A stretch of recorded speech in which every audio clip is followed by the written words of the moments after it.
But this is miniature golf. This doesn't count. Well, hang on. I'm doing the second 9 holes tomorrow. So Really? Like, yeah. Really? Well, well, then you don't seem like a golf guy to me. I can't see you in the golf clothes, the little sweater. You just seem like you'd be the sloppiest guy in the court. Pardon my saying. I had the choice. It was either golf or, you know. I'm a very addictive personality, you know. It's kind of. It's very addictive. Yeah, are you a real guy? Because it seems like you seem like hyper. I don't see you get in the cart and then drive. You seem like. Well, no, actually, the hardest thing about the game is like trying not to break the clubs, you know. Yeah. So yeah. Do you get angry out there? You know, you go through a lot of emotions. I mean, it's kind of a microcosm of life, you know. Yeah. All in 18 holes. So you're obsessive. A little bit. Yeah. Yeah. Do people like to play with you, or are you like Gibson? It's just They say they do. They say they do. Yeah. I don't know if they do or not. Now, does any of this have to do with the fact that I know you've quit smoking? Was it 4 or 5 months now? 6, almost 6. Like Almost for 6. cigarettes. Well, that's very good. Now, does that affect your golf game? Not yet. Don't clap too soon. I still have the occasional stogie. Oh, well, that's all right. But you don't inhale them. Hey, if it's good enough for the President of the United States. Absolutely. Now, aged and all that, yeah. So you don't crave it anymore? No, not particularly, no. Well, it must be tough in your house because your wife must be having. You've got one craving. She's got another. Yeah, Yeah, it's terrible. Yeah. But she likes ice cubes. Yeah. Ice cubes? Yeah. Although she even stopped that. You know, I guess she gave away the ice cubes when I gave away the cigarettes. So. No, I don't understand ice cubes. She crunches ice cubes. I don't understand it either, but she likes it. You know, and that's good. I think it's the sort of the low-calorie snack. Yeah, and cheap to feed. Absolutely, yeah, there you go. There's an easy date. Come on, we'll get a bucket of ice. Hey, absolutely. Don't put the champagne in, nothing. It's just like. Now let me ask you something about the quitting cigarettes. Did you do like one of your characters in the movies? That's it, cold turkey, I'm out of here. Or did you go through treatments? No, I didn't. Well, I've done everything. Oh, have you? Over the years, I've done everything. I've done acupuncture. I've done. Acupuncture? How does that work? They put a hole in your lung? How does that work? Yeah. Well, they come with these like miniature knitting needles, and they hammer them in all over you, in your ears, every place except for your hands. But basically, I think it helps, but it actually just takes up time, you know.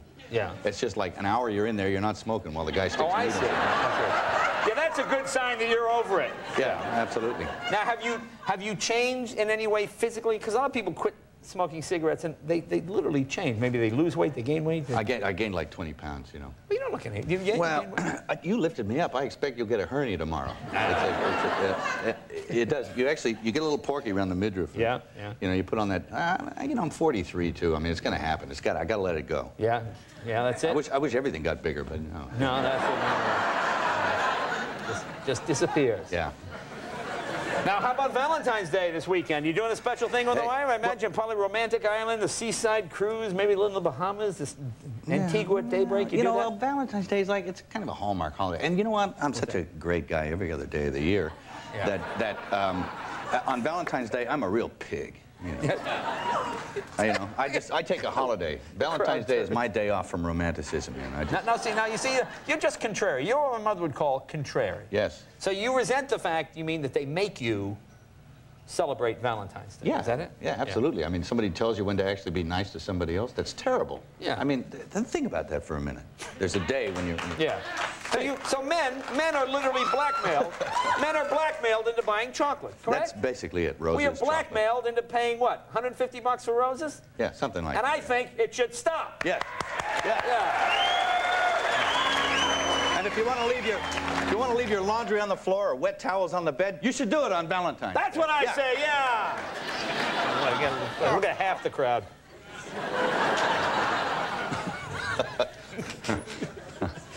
They think you're kidding. I'm not. We're more with Mel right after this. Be right back. Mel Gibson.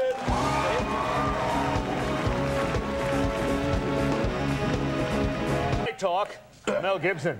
Now, we were just having guy talk here. You were telling me a symptom I've never heard of quitting smoking. This is the most bizarre symptom. You get hairier. I never heard. Wait, you get hairier? I got hair on my back. I mean, I get it waxed on Wednesdays, you know. Stop. You get hair on your back from quitting smoking. I guess. Shut up. I never heard that. Maybe it was there all along, and I never looked. But you get so ornery when you're smoking. Your head starts doing 360s like a pea soup, the whole 9 yards. I could see it. You know, maybe that's it. Yeah. Really, it's fascinating. You wax your back. Is that painful? No, it doesn't hurt. No, it doesn't hurt at No, all. I can't complain about it. I mean, women do it.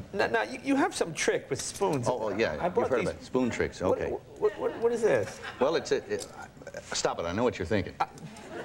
Pick one? Which one do you want? Pick one. I don't care. Anyone.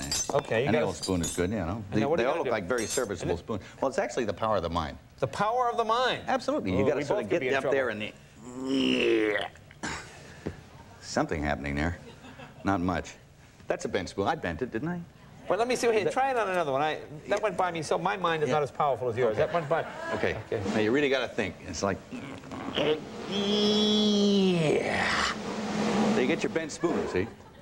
And that's pretty good. But you know, I think the hardest part is like actually when you straighten it out. And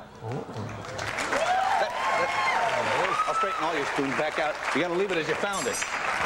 Wow. They're actually like they're pretty malleable, you know. Wow. That's pretty good. Yeah. Wow. That's very good. I see how you keep 7 kids entertained. Yeah, right. Women like this. He's all dinner time with Mel. Yeah. Let's play with the utensils. And you bent the spoon. What did you do? You got Try it. Now, what do you do? You have to think very hard. I have to think. Yes. All right, try to think. Okay. Think. Oh, so hard. No, it's not moving. Now, try it again. Go ahead. All right, now I'm going to... I get the camera right on this now. Here we go. Oh, why didn't you tell me? Here we go. All right. Okay. Okay, he's moving. Okay, we're thinking. Yeah. That's a bent spoon. It is. And you gotta straighten it out again, see? You know, the crowd seems more stunned than anything else. Normally the crowd would applaud, but they're going, why are we watching this? That's 3 times. Shall we go for another? Shall we go for a 4th? Try one. I don't believe it can be done with a smaller spoon. See, I think the trick is the size of the spoon. Let's see. No, size does not matter. Size does not matter. I wish I could believe you. It's true. All right, try it again. Go ahead. Now, audience, focus on this, please. Yeah. Okay, now straighten it. Okay.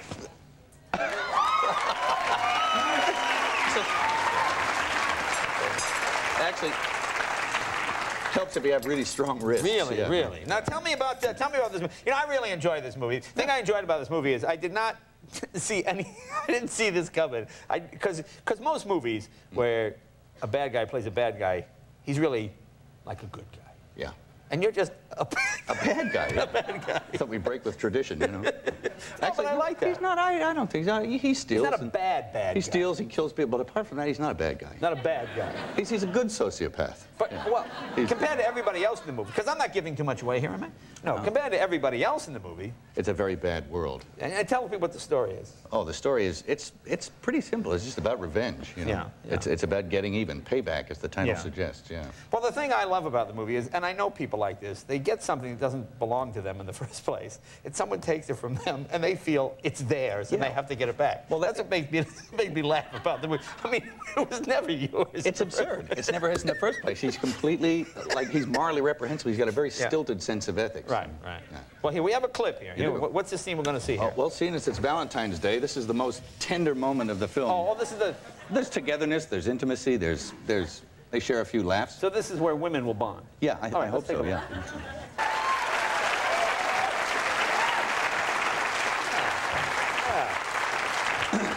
Needless to say, I'm still speaking in a lower register. Yeah, yeah. And not a lot of lines to learn there. No. Not much dialogue. But a lot of fun. Boy, it doesn't stop, this movie. It just keeps going. It's very fast, great. And the #1 movie. Congratulations on the #7 baby. Yeah. The #7 baby, the #1 movie. Give Robin our best. Mel Gibson, be right back with Del